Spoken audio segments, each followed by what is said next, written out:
Hey guys, Jesse with Saving Truth. I'm making this video. It's kind of unplanned, but my heart's broken today.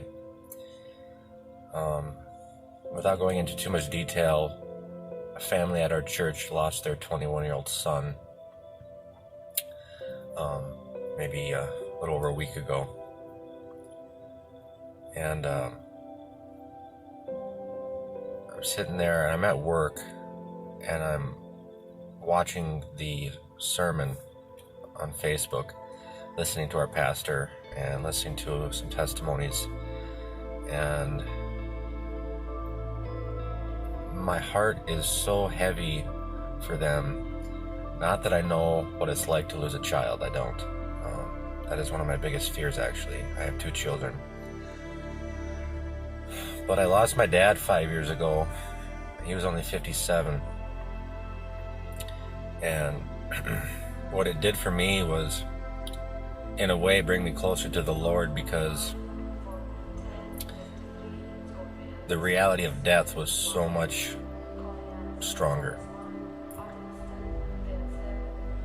My question is what is it about us as human beings that make us think that, oh, we're going to live 80 healthy years? Or even, oh, we're not going to die today. We'll be fine. We'll be fine next week. We'll still be around in a month. We don't know that. My dad, he was getting ready for work one morning. Put his pants on, sat down on the edge of his bed, and keeled over. I mean, just like that. No warning. Nothing. I know there was a young kid from my old high school that he was driving to work or home from work, I can't remember, and he was exhausted and tired, and he fell asleep behind the wheel and hit like a big truck, and it's all over with. And so I guess the point of this video is to remind you guys to think about death. Now, it sounds like something you don't want to do, right? And I agree, it's not fun. However, in Ecclesiastes, Solomon says, a wise man thinks about death. And I think he's right. Only a fool would go on living as though they're not going to die. That's foolish. And living in a way that is reckless. I mean, that's how we would live if we thought we weren't going to die, right? We'd be pretty reckless. So there's something about the reality of death that humbles us, or ought to humble us. And I think we just don't think about it enough. It's in times like these where I'm very humbled, because it reminds me again, death is real, it's going to happen. I might not be here in 20 years. I might not be here in a year, I don't know. Back in 2017, I had a cancer scare. I had cancer. I had to have surgery to remove it, and then chemotherapy, a couple rounds. It's now 2020, and I'm still cancer-free. Praise the Lord. But when it happened, I remember hearing the doctor tell me, oh yeah, that's cancer, we have to get it out. And my heart sank. I thought, at the time I had a young child, girl, and I thought, what if I die and I leave my wife and my child? I don't want to do that. And it's heartbreaking. And so that humbled me, because I think more than ever, that experience made me think about death the most. And that was the most I was ever humbled, and that was the most I felt close to God in my entire life through that time. And I remember the pastor said to me, he said, that's great. He said, but hold on to that, because it's very likely that once you're better and you get better and you start forgetting about these things, you're gonna lose that closeness and that humbleness. And he was right. So we got to strive to get that back, that humility. And a lot of that comes from knowing that we're finite creatures, that we're going to die. So then how can we have any joy? That's the next question, right? As Christians, we're supposed to be filled with joy. Well, that joy comes from an eternal perspective. That joy is the joy that we have because we know what Jesus has done for us. We know that a perfect, holy God loved us so much to die for us so that we could be with him.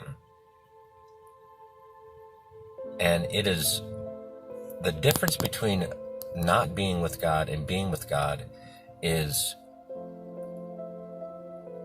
incomprehensible. Right now, we live in a world where we experience God's common grace. We all, no matter whether we're believers or non-believers, we all experience sunshine. We all experience, the refreshing taste of food and water, and the joy of having friends and having a family. Most of us, there's so much of this common grace that we experience. But imagine if there was no grace. Imagine if there was no grace. We didn't have that joy. We couldn't even experience joy. Versus heaven, where everything is grace and everything is peace. So we need to be with God. We need to be with God. Not just because we desire to live in paradise, but because we love him. We love him because he first loved us. So anyways, I just want to sum it up by saying we need to pray. And I know this might be a hard prayer, and you might not want to say it, but I urge you to pray this prayer. Ask the Lord to give you a clear picture of what death really is. And ask him to give you wisdom and understanding about death. Ask him to make you think more deeply about dying and about death, not just of yourself, but your family and friends. It will humble you. And when it humbles you, you will draw nearer to God. And in that, you'll have more peace.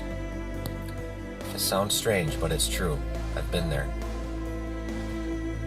The times I don't have peace is when I don't think about these things. I don't think about death. And I just think about living for my own selfish desires, realizing that no matter what I do, no matter where I go or what I do or how much fun I have, it's not fulfilling. That is where there is no peace. To be weary of pain is hard, but to be weary of pleasure, you don't want to go there.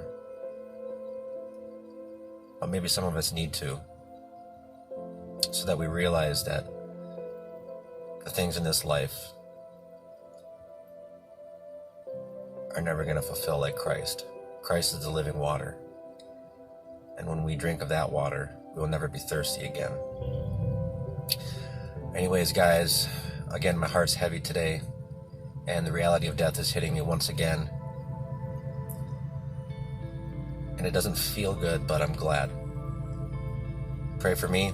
Pray that I stay humble. And I pray that you guys do as well. Anyways, thanks for watching. God bless.